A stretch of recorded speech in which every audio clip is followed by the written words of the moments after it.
Hi students, നമ്മൾ കഴിഞ്ഞ ക്ലാസ്സിൽ പിക്ടോ ബ്ലോക്സിൽ ബ്ലോക്ക് കോഡിംഗ് ഉപയോഗിച്ചുകൊണ്ട് ഒരു അലാം എങ്ങനെ ക്രിയേറ്റ് ചെയ്തെന്ന് പഠിച്ചായിരുന്നു. ഇന്ന് നമ്മൾ പഠിക്കാൻ പോകുന്ന പിക്ടോ ബ്ലോക്സിൽ പൈത്തൺ കോഡിംഗ് ഉപയോഗിച്ചുകൊണ്ട് ഒരു ആനിമേഷൻ എങ്ങനെയാണ് നിർമ്മിക്കുന്നതെന്നാണ്.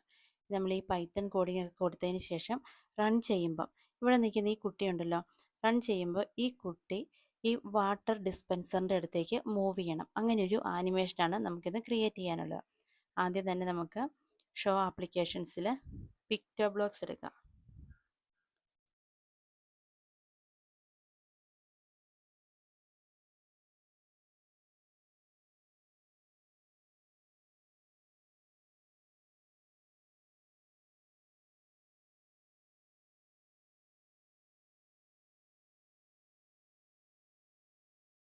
ഇവിടെ പൈത്തൺ കോഡിംഗ് വേണം സെലക്ട് ചെയ്യാൻ. ആദ്യം നമ്മൾ ബ്ലോക്ക് കോഡിംഗ് ആയിരുന്നു എടുത്തത്. ഇവിടെ നമ്മൾ പൈത്തൺ കോഡിംഗ് വേണം സെലക്ട് ചെയ്യാൻ.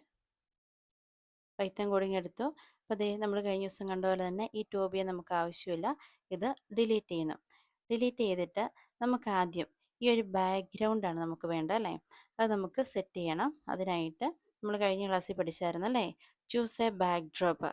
അതിൽ അപ്ലോഡ് ബാക്ക് ഡ്രോപ്പ് എടുക്കുക, കാരണം അതിൻ്റെ ബാക്ക്ഗ്രൗണ്ട് നമുക്ക് മൂവ് ചെയ്യേണ്ട കാര്യമില്ല അല്ലേ. അപ്പോൾ അപ്ലോഡ് ബാക്ക് ഡ്രോപ്പ് എടുക്കുക.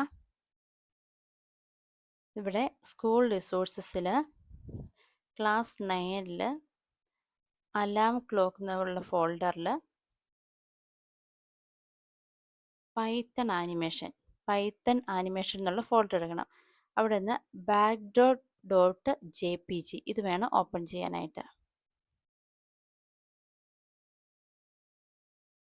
അത് നമ്മൾ ഓപ്പൺ ചെയ്തു. അതിനുശേഷം നമ്മളോട് ഓപ്പൺ ചെയ്യാൻ പറഞ്ഞിരിക്കുന്ന ഒരു സ്പ്രൈറ്റാണ്. അത് നമുക്ക് ചൂസ് എ സ്പ്രൈറ്റ് എന്ന് വേണം. ചൂസ് എ സ്പ്രൈറ്റിൽ നിന്ന് അപ്ലോഡ് സ്പ്രൈറ്റ് കൊടുക്കുക.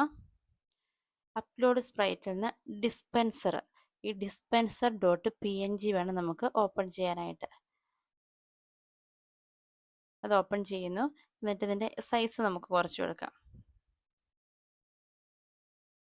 എന്നിട്ട് അതിനെ നമുക്ക് ഇഷ്ടമുള്ളൊരു സ്ഥലത്തേക്ക് നമ്മളിങ്ങനെ ഒന്ന് മൂവ് ചെയ്ത് വെച്ചു. അതിനുശേഷം നമ്മളോട് പറഞ്ഞിരിക്കുന്നത് ബോയ് 1ഉം ബോയ് 2ഉം അപ്ലോഡ് ചെയ്യാൻ പറഞ്ഞിട്ടുണ്ട്. ബോയ് 1 അപ്ലോഡ് ചെയ്യാൻ വേണ്ടി നമ്മൾ അപ്ലോഡ് സ്പ്രൈറ്റിൽ നിന്ന് boy1.svg ഓപ്പൺ ചെയ്യുക. boy1.svg ഓപ്പൺ ചെയ്യുക. ഓക്കെ, അത് നമുക്ക് ഇഷ്ടമുള്ളിടത്തത് സെറ്റ് ചെയ്ത് വെക്കാം. അതിനുശേഷം ബോയ് ടു നമുക്കൊരു കോസ്റ്റ്യൂമായിട്ടാണ് അപ്ലോഡ് ചെയ്യേണ്ടത്. അതിനായിട്ട് ഈ ഇടതുവശത്തായിട്ട് എന്താ അപ്ലോഡ് കോസ്റ്റ്യൂം അത് വേണം എടുക്കാനായിട്ട്. അപ്ലോഡ് കോസ്റ്റ്യൂം എടുക്കുക. ഇവിടുന്ന് boy2.svg സെലക്ട് ചെയ്യുക, ഓപ്പൺ കൊടുക്കുക. ഇത്രയാണ് നമുക്ക് ഇമേജസ് ഒക്കെ എടുത്തിടാനുള്ളത്. ഇനി ശ്രദ്ധിക്കേണ്ട ഒരു കാര്യം, ഈ ഇടതുവശത്ത് ബോയ് 1ഉം ബോയ് 2 ഉണ്ട്. അപ്പം നമ്മൾ ബോയ് 1ൽ ക്ലിക്ക് ചെയ്യണം. ബോയ് 1ൽ ക്ലിക്ക് ചെയ്തിട്ട് ഈ മേളിൽ കണ്ടോ ബ്ലോക്സ്, പൈത്തൺ, കോസ്റ്റ്യൂംസ്, സൗണ്ട്സ് കണ്ടോ, ഇതിൽ പൈത്തൺ ക്ലിക്ക് ചെയ്യുക. ടെക്സ്റ്റിൽ നോക്കി നമ്മൾ ഈ കോഡുകളെല്ലാം ഇതുപോലെ തന്നെ ടൈപ്പ് ചെയ്യുക. ഇവിടെ ശ്രദ്ധിക്കേണ്ട ഒരു കാര്യം, ഇവിടെ നോക്കിയാൽ ഈ സ്പ്രൈറ്റ് എന്നുള്ളതിൻ്റെ എസ് ക്യാപിറ്റൽ ലെറ്റർ കൊടുക്കാൻ ശ്രദ്ധിക്കുക. ഇവിടെയൊക്കെ നോക്കുക, സ്പ്രൈറ്റിൻ്റെ എസ് ക്യാപിറ്റൽ ലെറ്റർ കൊടുക്കാൻ ശ്രദ്ധിക്കുക. അതുപോലെ തന്നെ വൈൽ ട്രൂ കഴിഞ്ഞ് കോളൻ ഉണ്ട്. അതുപോലെ തന്നെ ഇവിടെ കുറച്ച് സ്പേസ് ഉണ്ടല്ലേ, അതങ്ങനെ തന്നെ കൊടുക്കുക. ഇതിന് ഇൻഡൻറ്റേഷൻ എന്നാണ് പറയുന്നത്. അപ്പോൾ ഈ വൈൽ കഴിഞ്ഞിട്ട് അതുപോലെ തന്നെ കുറച്ച് സ്പേസ് കൊടുക്കുക. അതിനുശേഷം ഇവിടെ ഈഫ് കഴിഞ്ഞിട്ടും അവസാനം ഒരു കോളൻ ഉണ്ട്. അതുപോലെ തന്നെ ഈഫ് കഴിഞ്ഞ് അടുത്ത സ്റ്റെപ്പ് ഇതുപോലെ തന്നെ എന്താണ് കുറച്ച് സ്പേസ് കൊടുക്കുക. ഇൻഡൻറ്റേഷൻ കൊടുത്ത് ഇങ്ങനെ കറക്റ്റായിട്ട് തന്നെ കൊടുക്കുക. നമ്മൾ എന്തെങ്കിലും കാരണവശാൽ കൊടുക്കുന്നതിൽ എന്തെങ്കിലും മിസ്റ്റേക്ക് ഉണ്ടെങ്കിൽ നമ്മൾ റൺ ചെയ്യുമ്പോൾ എറർ താഴെ കറക്റ്റ് ആ ഒരു ലൈനിൽ കാണിക്കും. അപ്പോൾ നമ്മൾ ചേഞ്ച് ചെയ്താൽ മതി.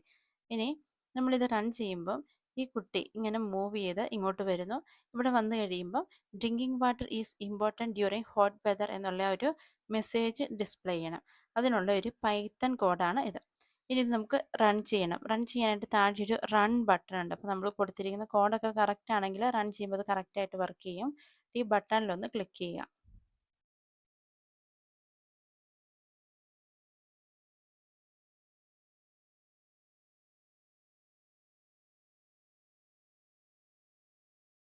റൺ ചെയ്യുമ്പോൾ പോയി പതിയെ മൂവ് ചെയ്ത് ഇങ്ങോട്ട് വരിക ചെയ്യുന്നത്.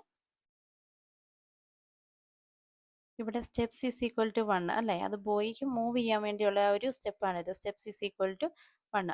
അതിൻ്റെ താഴെ ഇവിടെ നോക്കിയാൽ boy dot move steps is equal to -15. ഇത് ഇവിടെ ടച്ച് ചെയ്ത് കഴിയുമ്പോൾ ഒരു കുറച്ച് പുറകോട്ട് പോകും. അതിന് വേണ്ടിയുള്ളൊരു സ്റ്റെപ്പാണിത്. ശ്രദ്ധിച്ചാൽ മനസ്സിലാവും. ഉണ്ടോ? അവിടെ ഒന്ന് ടച്ച് ചെയ്ത് കഴിയുമ്പോൾ കുറച്ചൊന്ന് പുറകോട്ട് ഈ ബോയ് മൂവ് ചെയ്യുന്നുണ്ടല്ലേ? അതിന് വേണ്ടിയുള്ളൊരു സ്റ്റെപ്പാണ് ഇവിടെ കൊടുത്തിരിക്കുന്നത്. ഇങ്ങനെ വേണം ഇത് ചെയ്യാനായിട്ട്.